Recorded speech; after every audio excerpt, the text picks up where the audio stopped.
Então, mais uma vez, gente, boa noite. Espero que todos estejam bem. Então, hoje nós vamos aprofundar um pouquinho a nossa conversa a respeito das proteínas e suas funções, tá? Principalmente as relacionadas ao metabolismo humano, tá? Então, ah, revisando um pouquinho do que nós já vimos, as proteínas, elas são macromoléculas, elas são formadas por moléculas menores, então podem ser classificadas como polímeros, tá? Formadas pela união de vários aminoácidos, tá? Que podem se unir a outras moléculas, outras cadeias peptídicas, formando uma estrutura que a gente vai chamar de estrutura quaternária, que pode assumir diversas formas. As proteínas são produzidas na célula a partir da tradução de um fragmento de RNA mensageiro, tá? Que é traduzido pela organela chamada ribossomo. As proteínas são encontradas em praticamente todos os organismos vivos, mas como fonte alimentar são encontradas principalmente ou em maior quantidade em alimentos de origem animal e alguns vegetais, principalmente os de folha verde escuro, tá? Ah, Nós temos, entre os aminoácidos, nós vamos falar mais especificamente dos tipos de aminoácidos um pouquinho mais para frente, principalmente para nós relacionarmos com suas fontes. Nós temos dois tipos de aminoácidos: os chamados aminoácidos não essenciais, que são esses que eu coloquei na tabelinha bem aqui, tá? Esses já são encontrados no corpo, tá? No nosso organismo, de uma maneira ou de outra.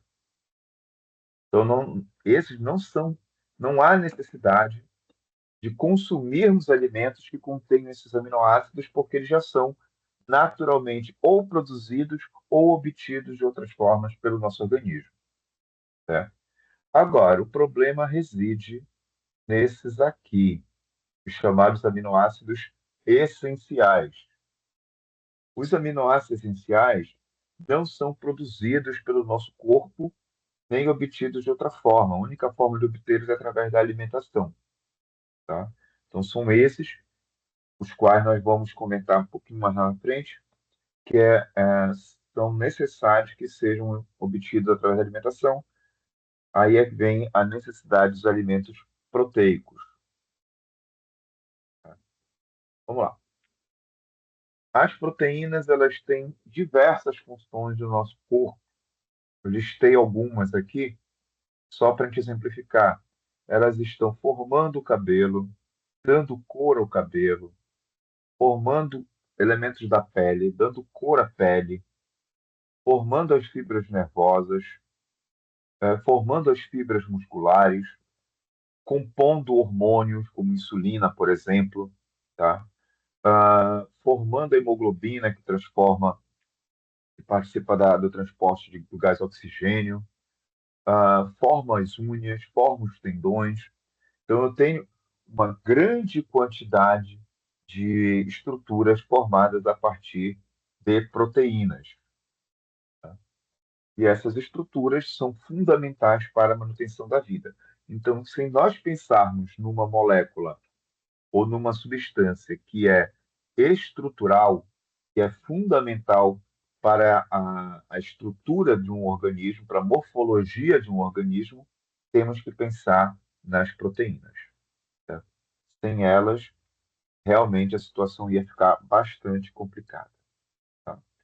Bom, então, entre as diversas funções, eu já destaquei, eu já falei para vocês a respeito dessa primeira, que é a função estrutural.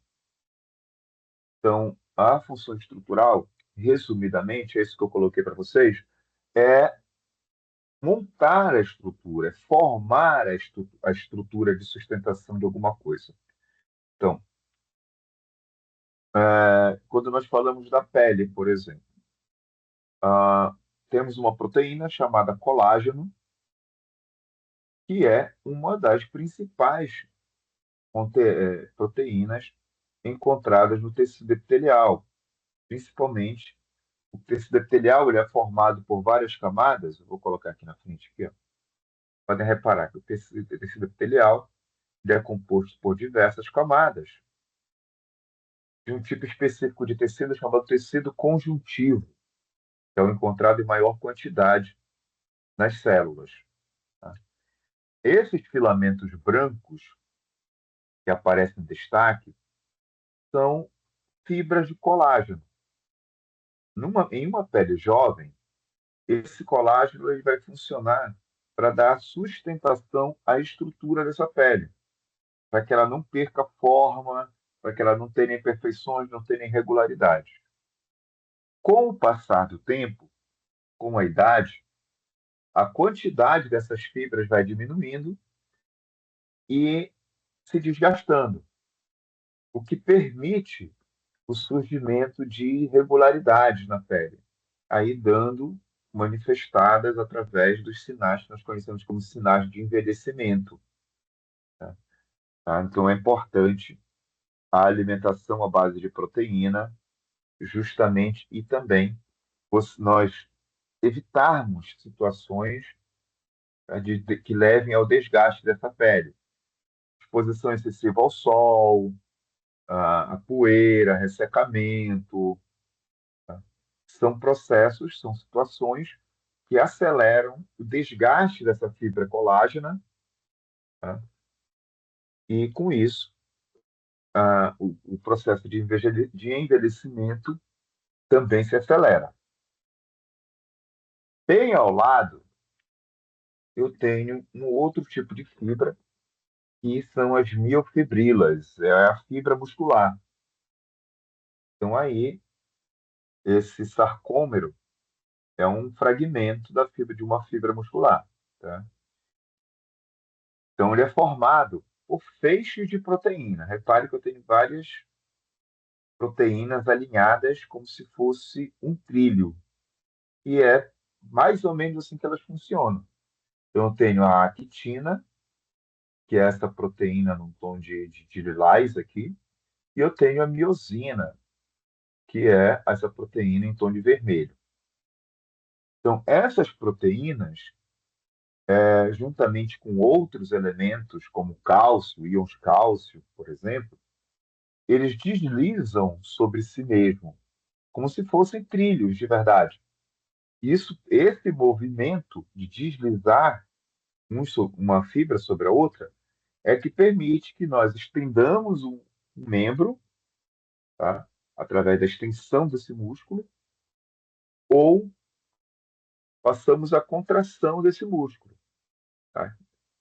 Então, esse deslizar acontece sobre essas fibras proteicas, miosina, actina e miosina. Tá? Então, então, essa proteína de função estrutural, ela vai atuar nesse ponto. Juntamente com as fibras musculares, nós temos ligamentos, que também são feitos de colágeno, né? Que, via de regra, ligam os músculos a outros músculos ou os músculos a, a, aos ossos, ao esqueleto, dando a sustentação para o movimento desses músculos. Tá? O que também pode se desgastar com a idade e com o excesso de uso. Então, é muito comum entre atletas profissionais desgaste de ligamentos, né? Pelo excesso de uso, as sobrecargas, etc. Por isso que até as atividades físicas são importantes, mas são importantes dentro de um limite razoável, tá? Que deve levar em consideração as duas condições, né, morfológicas e fisiológicas. Né? Agora, existem algumas situações que aceleram o desgaste dessas fibras, tá? Como eu já falei, no caso da pele, o excesso de sol, no caso da fibra muscular, o excesso de carga. Esse excesso de carga pode, inclusive, se manifestar simplesmente pelo excesso de peso. Então, uma pessoa que tem um desvio de coluna, eu, por exemplo, tenho um desvio entre a lombar, entre a torácica e a cervical, tá? Se eu aumentar muito de peso, os ligamentos que sustentam que estão ligados ao meu esqueleto, que sustentam o meu corpo, vão ficar sobrecarregados. Para compensar, eu vou utilizar mais determinados músculos. E isso vai levar a desgaste, isso vai levar provavelmente a dor, né? Isso vai levar a dor e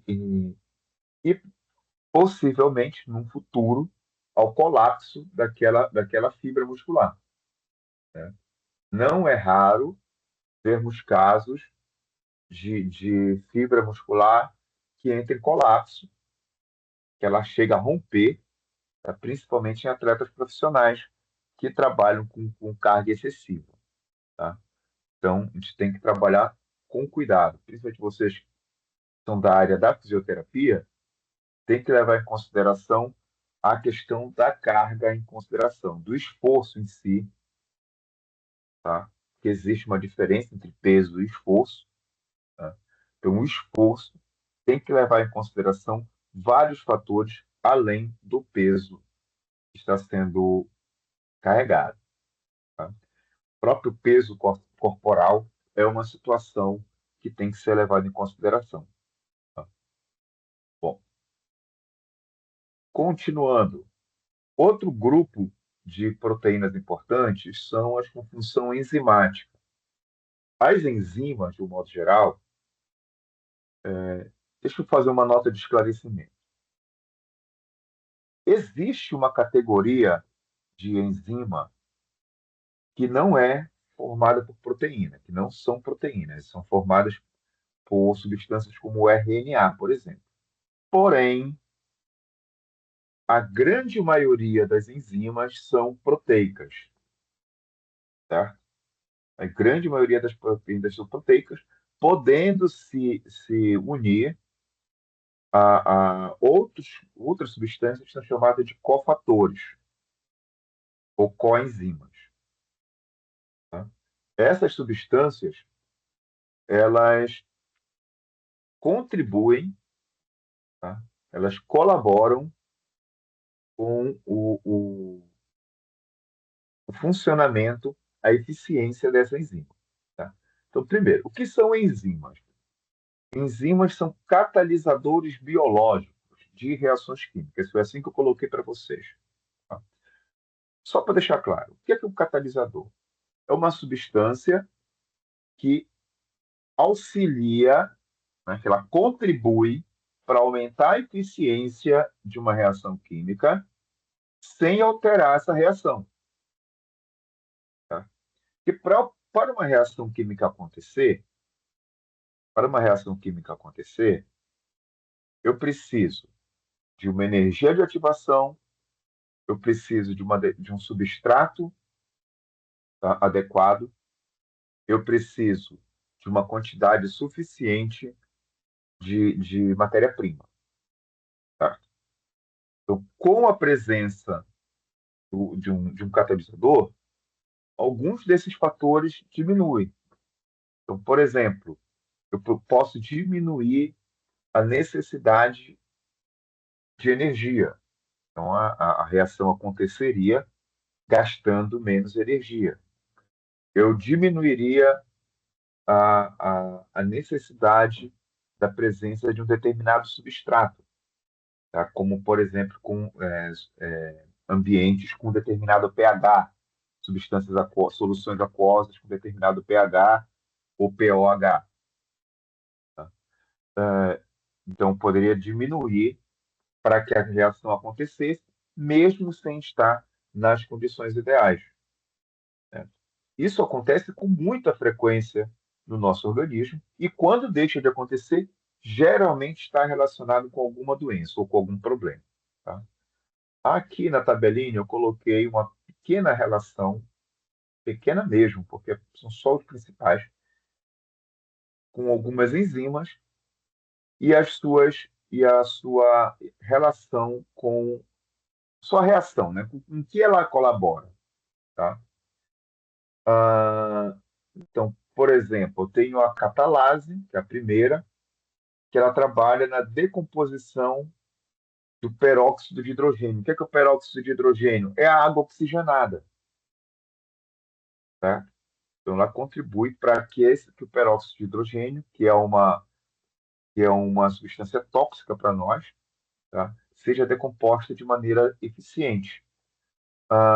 DNA polimerase ou transcriptase reversa são enzimas relacionadas com a duplicação da molécula de DNA. Então, isso acontece da nossa concepção, desde a fecundação do óvulo.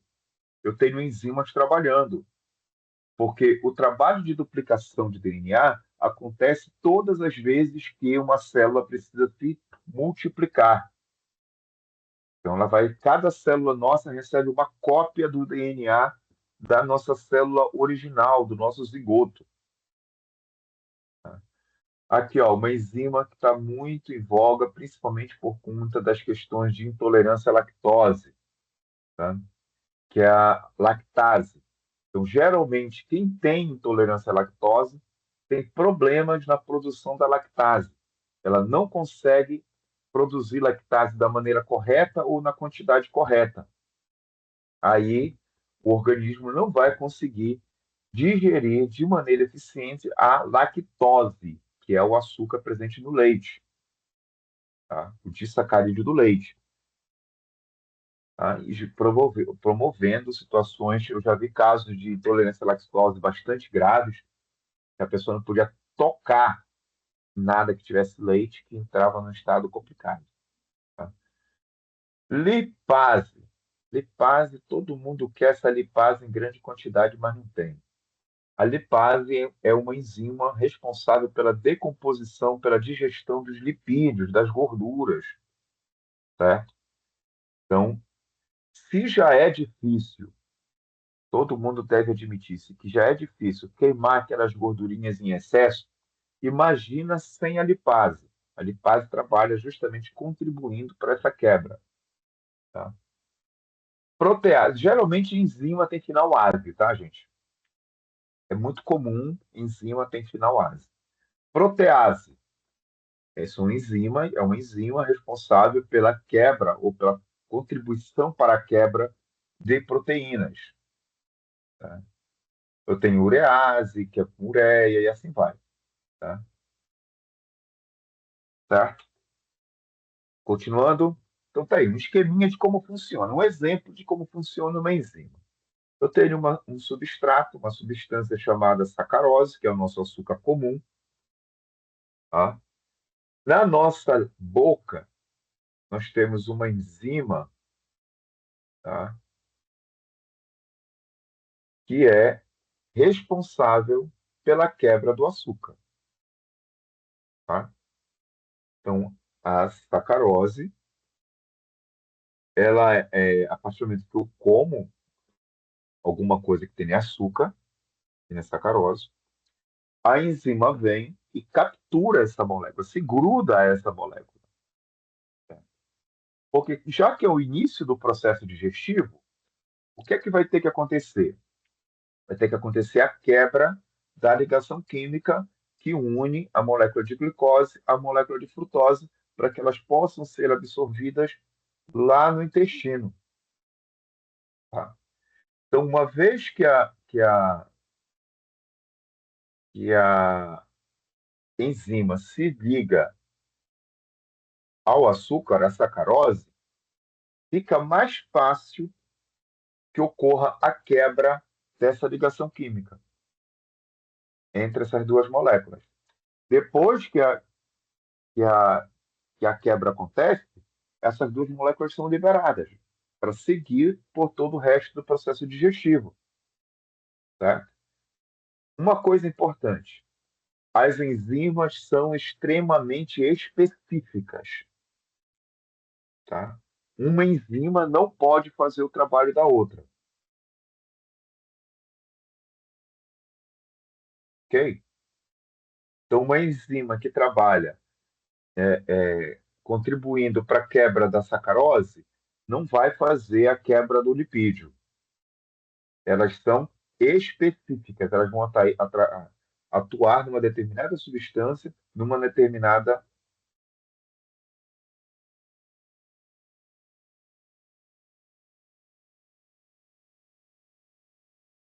Ah,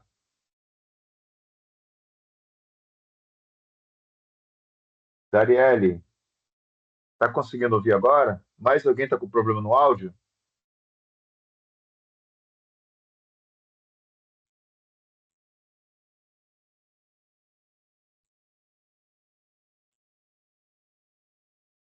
A Darielle está dizendo aqui que não está conseguindo ouvir. Mais alguém está com esse problema?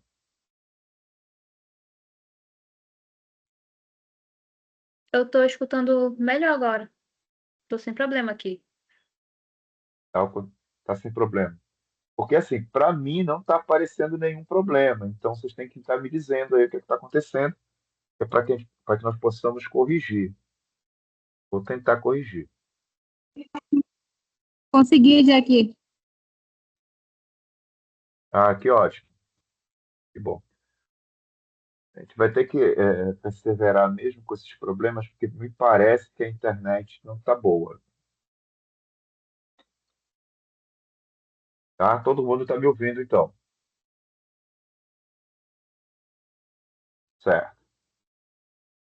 Tá ok. Então, toda vez que tiver algum problema, é só avisar que nós vamos tentar resolver. Caso nós não consigamos, a gente passa para a coordenação, tá? Para tentar solucionar por lá. Tá bom? Só para que nós tenhamos um feedback. Tá tranquilo até aqui?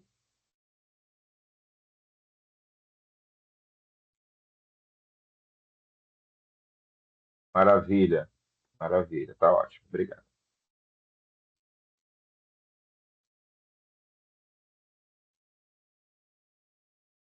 Muito bem.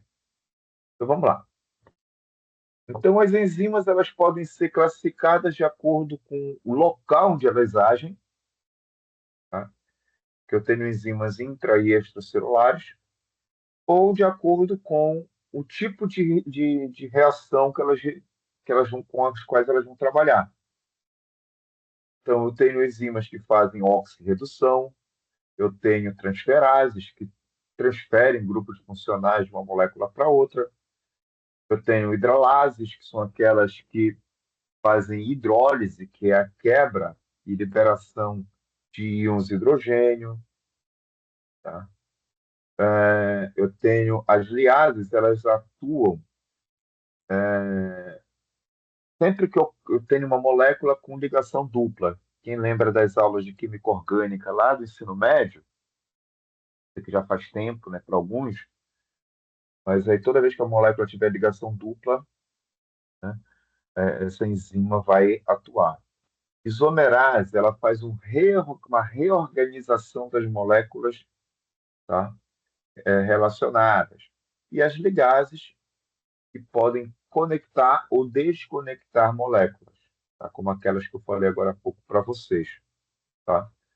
Uma coisa importante quando a gente fala de enzima é que para toda reação química que elas trabalham, eu vou precisar de uma quantidade de energia, que pode ser manifesta, pode ser apresentada na forma de ATP ou na forma de calor. Só que, como elas são proteínas, tá, na sua maior parte, como eu falei no início, elas têm uma certa tolerância intermediária ao calor. Certo? Então, o que acontece? Isso pode gerar problemas lá na frente. Bora colocar uma condição médica aqui. Você está com muita febre, certo? Uma pessoa qualquer está com muita febre. Essas proteínas, como eu falei, são responsáveis por reações químicas importantes, relacionadas inclusive com a transmissão de impulso nervoso, tá? Digestão, síntese de DNA, uma quantidade absurda de fenômenos e situações importantes. Tá? Quando a temperatura do corpo sobe muito, essas proteínas que estão naquela estrutura quaternária delas, deixa eu ver se voltar para cá um pouquinho, só para mostrar aqui para vocês, tá? Que estão nessa estrutura quaternária, bem aqui, ó, tá? Eu tenho várias moléculas de polipeptídeos aí, formando uma estrutura maior, mais complexa. Ela desnatura, ela sai do seu estado natural, tá? E se desorganiza. Só que quando ela se desorganiza, ela para de funcionar, ela para de fazer sua função. Né? Sintoma mais evidente, no caso de uma febre grave, como é a situação que eu estou colocando aqui para vocês.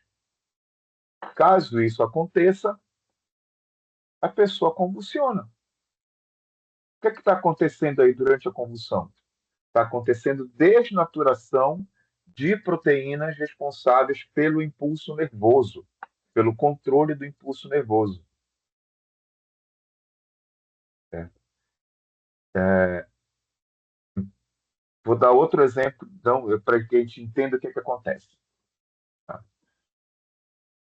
A clara do ovo de galinha, esse normal, que a gente encontra em qualquer mercado, ela é basicamente proteína, né? Que ela, no caso, é a matéria-prima que daria origem, certo, a um possível embrião, caso aquele ovo fosse fecundado. Tá? Se você, isso é um experimento que vocês podem fazer em casa, colocarem um ovo num prato e derramarem álcool, a clara do ovo vai passar de transparente para branco, se ele estivesse sendo frito. Então, o álcool também tem a propriedade de desnaturar, de tirar a proteína da sua condição ideal, da sua condição natural, tá? E naquela condição que ela permanece, ela não trabalha, ela não serve para nada, pelo menos não dentro do organismo. Então, situações que podem levar à desnaturação, temperaturas altas, substâncias tóxicas, como álcool, mudanças de pH, tá? Se você tem um pH mais ácido, tem um pH mais básico, certo? Quanto mais baixo o pH, abaixo de 7 é mais ácido, se eu não estou muito errado. Se estiver muito acima, é mais básico, tá? Então, mudanças de pH muito intensas podem provocar a desnaturação da proteína, com isso, a perda da função da proteína. É por isso que muitas dessas substâncias podem, inclusive, levar à morte, já que essas mesmas proteínas trabalham para regular o metabolismo, principalmente as enzimas. Elas trabalham para afinar, para tornar o metabolismo eficiente o suficiente para manter a vida. Ok? Então, coisas como variação brusca de temperatura, principalmente quando é para cima, para mais, tá? Um ganho de calor acima do normal. Substâncias tóxicas como o álcool, alterações bruscas de pH, de acidez, tá? Podem provocar a desnaturação da proteína e, com isso, a perda da sua função. Certo? Passemos agora para uma outra função muito importante das proteínas. Função transportadora. Tá? Então, eu tenho no nosso organismo diversas substâncias tá? Que não conseguem chegar ao seu destino sozinhos. Então, quem vai fazer esse trabalho junto a essas substâncias são as proteínas, certo? Então, aqui eu estou colocando dois exemplos importantes. Do lado esquerdo do slide, aqui, eu estou colocando um exemplo de membrana plasmática. Tá? Vocês devem ter reconhecido. Então, aqui eu tenho essa estrutura laranjadinha, essas perninhas aqui, são chamados fosfolipídios. E aqui eu tenho proteínas, chamadas proteínas integrais da membrana plasmática. Bom, até aí nada de excepcional. É um conteúdo que vocês facilmente já devem ter visto, tanto em aulas no ensino fundamental quanto no ensino médio. Tá? O que acontece aqui? Essas esferas em verde são moléculas de glicose. Tá? Então, estou representando aí moléculas de glicose. O que acontece? A molécula de glicose, que já falei para vocês isso em aulas anteriores, é a nossa principal fonte de energia. Nosso corpo adora glicose. Tá? Para tudo nós usamos a glicose. Tá? Nosso cérebro adora glicose. Tá? Então, pode reparar, aquele dia que você não se alimenta bem, um dos sintomas você fica sonolento, você fica lerdo, seu pensamento fica difícil, né? Pode muito bem ser falta de glicose na tua vida, no teu organismo, né? Só que a glicose é uma molécula um pouco grande para os padrões da membrana plasmática, tá? Então, ela não passa com facilidade pela membrana plasmática. Ela tem dificuldade de atravessar a membrana plasmática, mesmo com a ajuda da insulina. Ela não passa com facilidade. Então, o que é que o corpo, mecanismo que foi desenvolvido pelas células? A proteína, essa proteína carregadora, essa proteína integral, ela tem dentro dela um receptor que encaixa certinho com a cadeia de moléculas de glicose. Então, sempre que a célula necessita, aí vai precisar do sinal químico lá do hormônio, lá da insulina, ela se abre para o meio externo, tá? Como está acontecendo aqui na primeira imagem, isso aqui, ó, ela se abre para o meio externo,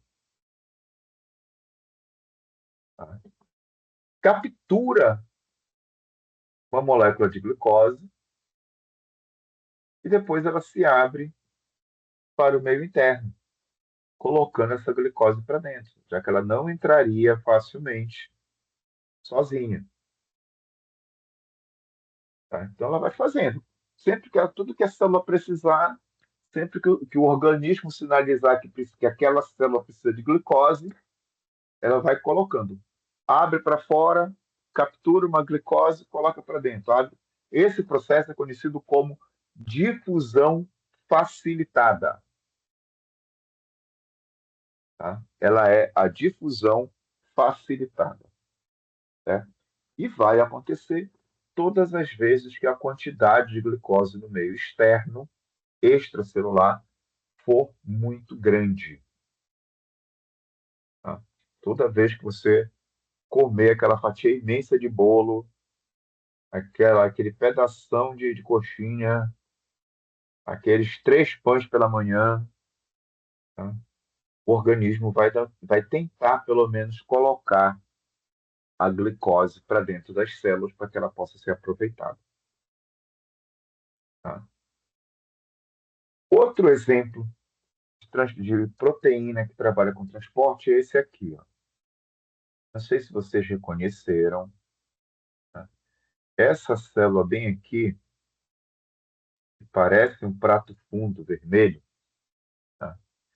É um eritrócito, também chamado de glóbulo vermelho ou hemácia, tá? Então, uma hemácia, ela não tem núcleo e tem esse afundamento no meio. Por isso que ela parece um prato. Ela é vermelha porque dentro dela eu tenho essa molécula de proteína bem aqui. Essa molécula é chamada de hemoglobina. Hemoglobina. O grupo M, esse M com H bem aqui, tá? Que dá nome à molécula, basicamente é uma molécula, um conjunto de íons ferro. E é esse grupo M que deixa a proteína vermelha. Então, a hemoglobina é um pigmento vermelho, é o pigmento vermelho do nosso sangue. Nosso sangue só é vermelho por causa da hemoglobina. Se não tivesse hemoglobina, nosso sangue seria transparente. Qual é a questão aí? É que o grupo M da hemoglobina tem uma afinidade imensa, absurda, por gás oxigênio. Então, ele adora, ele atrai, é atraído pelo gás oxigênio. Tá? Bom, então, como é que funciona a dinâmica desse transporte? Toda vez que você inspira, puxa o ar, você infla os teus pulmões. Pelo menos é isso que deve acontecer se você for uma pessoa saudável. Dentro dos pulmões, eu tenho estruturas pequenas chamadas alvéolos. Os alvéolos nada mais são que um emaranhado, tá, de vasos sanguíneos muito finos, chamados capilares, formando uma estrutura que parece um tufo de algodão. Tá? Então, toda vez que você infla o pulmão, cria uma pressão positiva dentro dos seus pulmões, você empurra para dentro desses vasos sanguíneos minúsculos o gás oxigênio que você captou. Nesse momento, estão passando milhões de hemácias por esses vasos sanguíneos. Né? Esses vasos são tão pequenos, tão finos, que tem espaço suficiente para passar pouca coisa mais que uma célula por vez. Tá? Não é esse tanto de célula que está aparecendo aqui, não está sendo representado. São pouquíssimas células por vez, assim, como se fosse uma filhinha. Quando eu inflo o peito, jogo oxigênio para dentro do vaso sanguíneo. A hemoglobina, que tem esse grupo M que adora gás oxigênio, prende o gás oxigênio. E o gás oxigênio é carregado pela corrente circulatória, se espalhando por todo o restante do corpo. Tá? Então, é a hemácia, graças à molécula de hemoglobina, que transporta o gás oxigênio para o restante do corpo. Aí entra a situação de uma outra doença, que é a anemia. Tá? Óbvio que eu tenho vários tipos de anemia, mas vamos falar de um modo geral da anemia aqui. A anemia é quando eu não consigo produzir a molécula de hemoglobina, ou por falta de ferro, que é o mais comum, uma anemia alimentar, ou porque eu não consigo produzir essa proteína da maneira adequada. É o caso da anemia falciforme. Tá? Na anemia, ou há alguma deformação, como é o caso da anemia falciforme, na verdade, na minha hemácia, tá? Então, em todos esses casos, eu não consigo capturar o gás oxigênio. Qual a consequência disso? Ela não consegue levar o oxigênio para a célula. Essa figura aqui onde a glicose entra na célula, ela entra com uma razão, que é para ser quebrada e ser transformada em energia, na forma de molécula de ATP. Só que para que isso aconteça, eu tenho que ter oxigênio dentro da minha célula, porque ele participa da reação química de respiração celular. Então, sem o oxigênio, eu não consigo produzir a energia na forma que eu preciso, na quantidade que eu preciso. Aí eu vou ficar indisposto, vou ficar sonolento, vou ficar lerdo, como diz o popular, tá? Vou ficar fraco, vou ter desmaios, tá? Então, essa condição, que em alguns casos pode ser até bem grave, vai acontecer toda vez que a minha molécula de hemoglobina não conseguir fazer o seu trabalho. Seja porque a hemácia está defeituosa, seja porque eu não consegui produzir a molécula direito, seja porque eu não tenho ferro para colocar na molécula. Tá? Então, a anemia está diretamente relacionada com a problemas na produção de hemoglobina ou na produção de hemácia. Tá?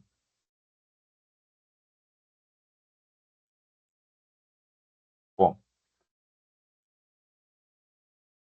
aqui, ó, uma função fundamental. Essa daqui a gente vai gastar um tempinho. Vamos fazer o seguinte: se vocês concordarem, bora dar uma pausazinha de 5 minutos só para tomar uma água? Pode ser?